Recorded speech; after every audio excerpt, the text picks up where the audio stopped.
Welcome back my friends. आज हम discuss करने वाले हैं elastic collision but in 2 dimension. अभी पीछे हम लोगों ने 1 डायमेंशन सीख लिया है, अब हम किस में सीखेंगे? 2 डायमेंशनल। तो चलिए हेडिंग डालें, 2 dimensional elastic collision. 2 dimensional elastic collision. देखिए, हम 2 डायमेंशन में अगर इलास्टिक कोलिजन की बात करें तो कैसे होगा, जरा इस पे बात कर लेते हैं। देखो, सपोज करो एक पहला ऑब्जेक्ट है जिसका मास m1 है और इसकी इनिशियल वेलोसिटी u1 है। ये कोई दूसरा ऑब्जेक्ट है, इसकी वेलोसिटी हमने 0 ले ली, यानी इसको हमने ले लिया एट रेस्ट। मेरी बात को थोड़ा आराम से समझना। ये ऑब्जेक्ट आया और इसको इसने हिट कर दिया मतलब कोलाइड कर दिया। अब कोलाइड करेगा, अगर ये इसी डायरेक्शन में दोनों लुढ़क जाते तो 1 डायमेंशन होता। हम तो यहां सिखाने वाले क्या, 2 डायमेंशन कोलिजन। तो 2 डायमेंशन के लिए ध्यान देने वाली बात है, एक ऑब्जेक्ट इधर कहीं जाएगा और दूसरा ऑब्जेक्ट इधर कहीं जाएगा। सपोज करो जो मास m1 वाला है वो इधर चला गया और इसकी वेलोसिटी आफ्टर कोलिजन हो गई v1, और जिसका मास m2 है वो इधर चला गया और इसकी वेलोसिटी आफ्टर कोलिजन कितनी हो गई? v2। ये हॉरिजॉन्टल या एक्स एक्सिस के साथ, देखो दोनों के कुछ एंगल लेट कर रहा हूं मैं। इसका एंगल जो बना वो सपोज करो θ1 है और इस तरफ नीचे की तरफ θ2। मेरी बात को बहुत आराम से सुनिएगा। ये जो m1 मास वाला है, इसका वो बनाते हैं, कुछ अलग कलर चूज करते हैं। इसका देखो, ये हमारा m1 मास वाला है, इसकी वेलोसिटी क्या है? v1 है। अगर हम इस वेलोसिटी के कंपोनेंट बनाएं, देखो प्लीज, तो इस तरफ होगा v1 cos θ1, होगा कि नहीं होगा बताओ? और इस तरफ जो कंपोनेंट होगा वो v2 sin v1, मतलब v2 कहां से आ जाएगा? इसकी वेलोसिटी तो v है ना, v1 ही तो है, तो v1 sin θ1। अभी ऊपर इसके दोनों बनाए हैं, आप अलग यहां ना बनाओ, इस जगह बनाओ। तो देखो वेलोसिटी के 2 कंपोनेंट्स हुए कि नहीं, वो ऐसे समझ लो भाई। ये जहां इस तरफ रहा था, ये अगर θ1 तो ये भी तो θ1 हुआ। आप यहां बना सकते हो ऐसे समझने के लिए। तो इस तरफ हो गया v1 cos θ1, आप ऐसे समझ लो, और ये हो गया v1 sin θ1। यही काम हम यहां कर रहे हैं इसके साथ। देखो ये जा तो इस तरफ रहा है, देखो। तो अगर ये हॉरिजॉन्टल और वर्टिकल कंपोनेंट बनाऊं मैं, ये जब θ2 है तो ये एंगल भी तो θ2 हुआ। तो इस तरफ इसका कौन सा कंपोनेंट हुआ? v2 cos θ2, और इस तरफ कौन हुआ? v2 sin θ2। ये इस तरीके से हमने कंपोनेंट डिवाइड कर दिए। इनका यूज है, इसलिए किए, कोई फोकट में नहीं किए बेकार में, फालतू में। अब सुनो, हम यूज करने वाले हैं principle of conservation of linear momentum. तो हम कहेंगे according to conservation of linear momentum. अब लेकिन ये 2 डायमेंशन है, थोड़ा ध्यान देना भाई लोग। हम सबसे पहले फॉर एक्स एक्सिस कहेंगे। किसके लिए बात करने वाला हूं मैं? For x axis. अभी हम एक्स एक्सिस या हॉरिजॉन्टल के लिए बात कर रहे हैं। किसके लिए बात कर रहे हैं? चाहे आप हॉरिजॉन्टल ले लो। देखो, इसका initial linear momentum horizontal direction में अगर हम पूछूं आपसे मैं, वेलोसिटी किस तरफ है इसके पास? हॉरिजॉन्टल ही तो है। एक्स एक्सिस में तो u1 है ना, मास m1 है, तो मोमेंटम कितना हुआ? m1 u1। लेकिन इसका कितना हॉरिजॉन्टल हुआ? वेलोसिटी 0 है, तो 0। तो देखो, बिफोर कोलिजन अगर मैं कहूं तो m1 u1 हुआ और m2 u2 क्या हुआ? अच्छा, इज इक्वल टू लगा दो। अब आफ्टर कोलिजन ध्यान देना प्लीज, हॉरिजॉन्टल वाला लेना तुम्हें। हॉरिजॉन्टल वेलोसिटी एक ये है और एक ये है। एक मास ये है, दूसरा मास ये है। तो जब इसका मोमेंटम बनाओगे हॉरिजॉन्टल में तो m1 v1 cos θ1, इसका बनाओगे तो m2 v2 cos θ2। इस तरफ आएगा m1 v1 cos theta 1 plus m2 v2 cos theta 2।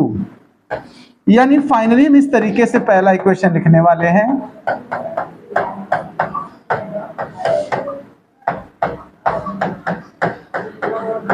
ये हमारा फर्स्ट इक्वेशन आ गया। दोबारा ये एक्स एक्सिस हो चुका है, अब हम वाई एक्सिस की बात करेंगे। किसके लिए? फॉर वाई एक्सिस, या इसी को हम क्या बोलेंगे? वर्टिकल। किसके लिए बात कर रहे हैं? वर्टिकल। अब जब वर्टिकल का बनाना है मुझे, तब क्या होगा? अब चलो वर्टिकल की बात करते हैं। क्या ये वाला मास बिफोर कोलिजन वर्टिकल मोशन में है क्या? ये तो हॉरिजॉन्टल में है। अप डाउन इसका कोई मोशन है क्या?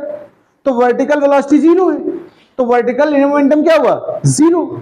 इसकी तो हर तरह की वेलोसिटी जीरो है, तो इनिशियल लीनियर मोमेंटम दोनों ऑब्जेक्ट के लिए वर्टिकल डायरेक्शन में कितना है? जीरो।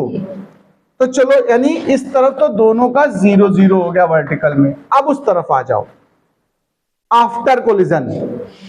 इस वाले का वर्टिकल कंपोनेंट ऊपर है ना, ये देखो v1 cos थीटा 1, देखो v1 cos थीटा 1 और मास है m1, तो मोमेंटम क्या हुआ?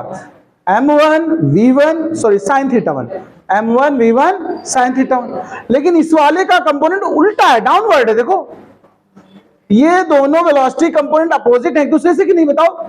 इसको अगर पॉजिटिव लोगे तो इसको कैसा लेना पड़ेगा? नेगेटिव। तो यानी अगर हम बताएं तो कुछ इस तरीके से आपसे कहेंगे m1 v1 sin theta 1 positive में लिख लिया, minus m2 v2 sin theta 2। Agree आप इस बात से? इधर तो जीरो है, उसको पास कर दो, तो निगेटिव वाला क्या बन गया? Positive. m1 v1 sin theta 1 is equal to क्या हो गया? m2 v2 sin theta 2। Equation हो गई 2। बताओ भैया सब लोग। ऐसे ही हम काइनेटिक एनर्जी की बात करें। किसकी बात करें? Kinetic energy. ओके, तो अब for kinetic energy, kinetic energy इसी तरह निकाल सकते हो आप। इनिशियल काइनेटिक एनर्जी कितनी होगी? देखो हाफ m1 u1 स्क्वायर होगी कि नहीं होगी? बताओ। अच्छा, अब फाइनल उस तरफ वाले में आ जाओ आप। फाइनल में हम लोग फिर वही बात, मास वेलोसिटी का स्क्वायर होगा कि नहीं होगा? बताओ। काइनेटिक एनर्जी वेक्टर क्वांटिटी नहीं है, पता ही बात कि नहीं पता? लीनियर मोमेंटम वेक्टर था, इसलिए एंगल वगैरह का असर पड़ा उस पर, हमने उसके कंपोनेंट बनाए। लेकिन काइनेटिक एनर्जी स्केलर है, कंपोनेंट की कोई नीड नहीं। सीधा डायरेक्ट लिखेंगे आप। क्या लिखेंगे? Half m1 u1 square is equal to, अब देखो दोनों ऑब्जेक्ट मोशन में है, एक की वेलोसिटी कितनी है? v1 स्क्वायर, और दूसरे की कितनी बना लोगे ऐसे ही? m2 v2 square. बस इतना नोट कर लो, इतने ही डिस्कशन लिखना अगर 2 डायमेंशन में आता तो बस। अब देखिए हम लोग एक और छोटा सा पॉइंट समझ लें, फॉर्मूला मेन है, कोएफिशिएंट ऑफ रेस्टिट्यूशन। रेस्टिट्यूशन का मतलब होता है कि जब इंपैक्ट होगा तो बाउंस बैक होते हैं, उसके लिए हम इसका यूज करते हैं।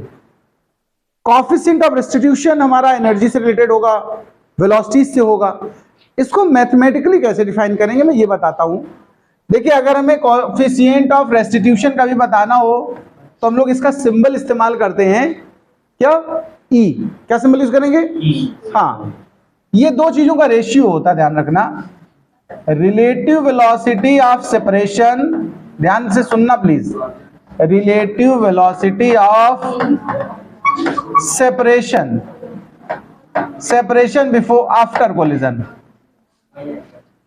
After collision. 2 relative velocity of approach before collision. इन दोनों का जो रेशियो बनता है, ध्यान रखिएगा, उसे हम रेस्टिट्यूशन कोएफिशिएंट बोलेंगे। यानी यूं कह सकते हो, देखो V1 और V2 और U1 माइनस U2, अगर केवल हम वैल्यू वाइज बात करें तो इस तरह, और अगर हम साइन के साथ लें तो इस तरह से ये फॉर्मूला बनता है। बस इतना तुम लोग यहां पर नोट कर लो। और हम बता देते हैं कि E की कुछ वैल्यूज हैं परफेक्ट इलास्टिक के लिए, परफेक्ट इन इलास्टिक के लिए, सुपर इलास्टिक के लिए। तो चलिए पहले इतना नोट कर लो, फिर हम आगे की बात करते हैं। देखिए रेस्टिट्यूशन कांस्टेंट्स की कुछ वैल्यूज हैं, ऑब्जेक्टिव प्रॉब्लम्स में ही यूज हो सकती हैं। इनको समझ लें जरा। अगर परफेक्टली इन इलास्टिक कोई सब्सटेंस है, उसके लिए होता है हमारा रेस्टिट्यूशन कांस्टेंट कितना, 0। अगर इन इलास्टिक है तो 0 से ग्रेटर और 1 से लेस।